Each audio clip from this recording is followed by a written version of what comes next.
Alexandre de Moraes voltou a ultrapassar os limites do cargo que ocupa. O ministro que já acumulava os papéis de investigador, acusador e juiz, agora decidiu inovar e assumir também o controle sobre o direito de defesa. Em uma atitude sem precedentes, o ministro destituiu os advogados de Felipe Martins e Marcelo Câmara, substituindo-os por advogados da Defensoria Pública da União, sem nenhum tipo de consentimento dos réus. Isso mesmo, os próprios acusados haviam escolhido seus advogados de confiança, mas de maneira autoritária, Alexandre de Moraes simplesmente trocou. Em qualquer democracia do mundo, este é um direito básico garantido na defesa. E aqui no Brasil, nem isso existe mais agora. O motivo alegado por Alexandre de Moraes seria risível, se não fosse trágico. Ele colocou que os advogados perderam o prazo de defesa. Só que essa versão desmoronou rapidamente. O advogado de Felipe Martins, Jeffrey Chechini, veio a público e desmentiu isso rapidamente. Ele deixou claro que o prazo de defesa ainda estava vigente. Na verdade, a defesa havia feito um pedido de prorrogação do prazo, uma vez que a Procuradoria-Geral da República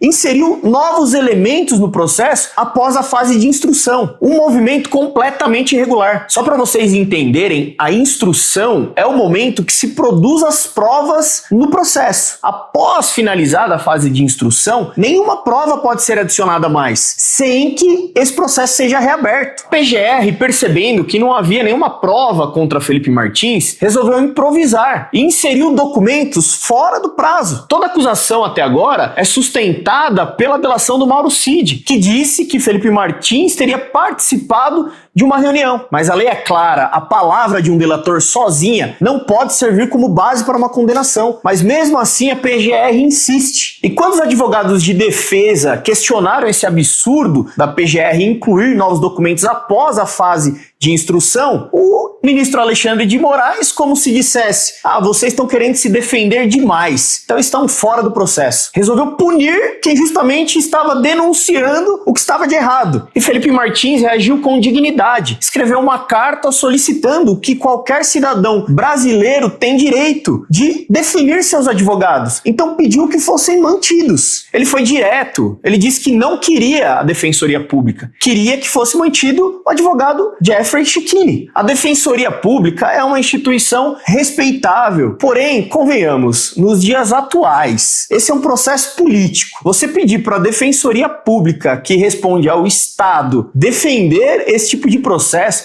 é tipo pedir para o lobo cuidar do galinheiro. O desequilíbrio é evidente. O Estado acusa, o Estado julga e agora o Estado quer decidir até sobre o seu direito de defesa. Mas dessa vez o exagero foi tamanho que essa decisão arbitrária de Alexandre de Moraes gerou uma revolta dentro de toda a advocacia do país. Após isso, a OAB Nacional, liderada por Beto Simonetti, interveio e parece que o impossível aconteceu. Alexandre de Moraes recuou. O ministro reconsiderou a própria decisão e recolocou os advogados no caso e deu a eles um prazo de 24 horas para a apresentação das alegações finais. Foi uma vitória pontual, porém simbólica. O próprio advogado Jeffrey Chechini disse, abre aspas, devemos ser justos quando há justiça. Nós nunca perdemos prazo algum. A PGR é quem causou todo o tumulto, trazendo provas ilegais fora de hora. Fecha aspas. A decisão de ontem ela foi revertida, porém o abuso ele continua lá, porque o verdadeiro problema não é o erro, é errar sem ser punido. Hoje foi com o Felipe Martins, que deu sorte da OAB intervir. Amanhã, porém, pode ser com qualquer outro cidadão, sem voz, sem holofotes. E aí, o que vai acontecer? Vai passar batido. Jeffrey Chechini explicou claramente, abre aspas, quem tumultuou o processo foi a PGR. É básico, nas alegações finais não se traz novos elementos. E eles trouxeram, fecha aspas. E o ministro, em vez de punir quem cometeu a irregularidade, preferiu punir quem trouxe, quem denunciou a ilegalidade. Isso mostra que o STF virou um espaço onde a lei é secundária. O que vem primeiro é o interesse político. Alexandre de Moraes virou símbolo de um poder que se coloca acima da Constituição Federal. Ele acusa, julga, prende, censura E agora quer controlar também o direito de defesa. Nenhum país do mundo, com o mínimo de respeito às suas instituições, aceitaria isso. E os veículos de imprensa silenciam sobre isso. Eles que se dizem os guardiões da democracia, passam pano e fingem que nada está acontecendo. Pior ainda, divulgam informações falsas, sugerindo que os advogados de defesa tivessem mesmo perdido o prazo. Imaginem só vocês, se o autor desses abusos fosse o Sérgio Moro e o julgado fosse o Lula, o mundo estaria acabando nesse momento. Mas como o autor é Alexandre de Moraes e o alvo é alguém da direita, aí tá tudo certo, tá tudo tranquilo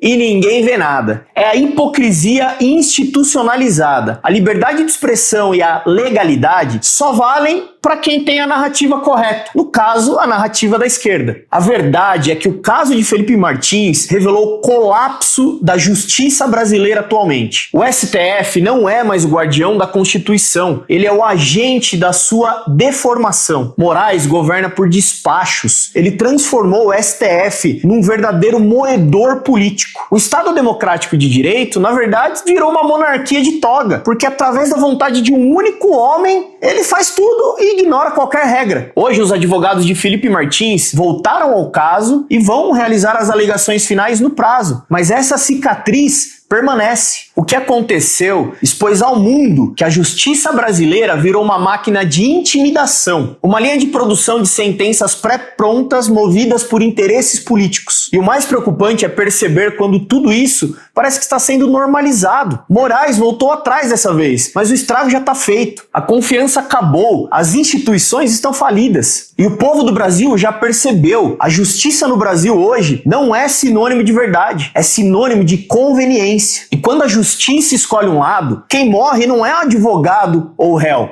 é a própria liberdade.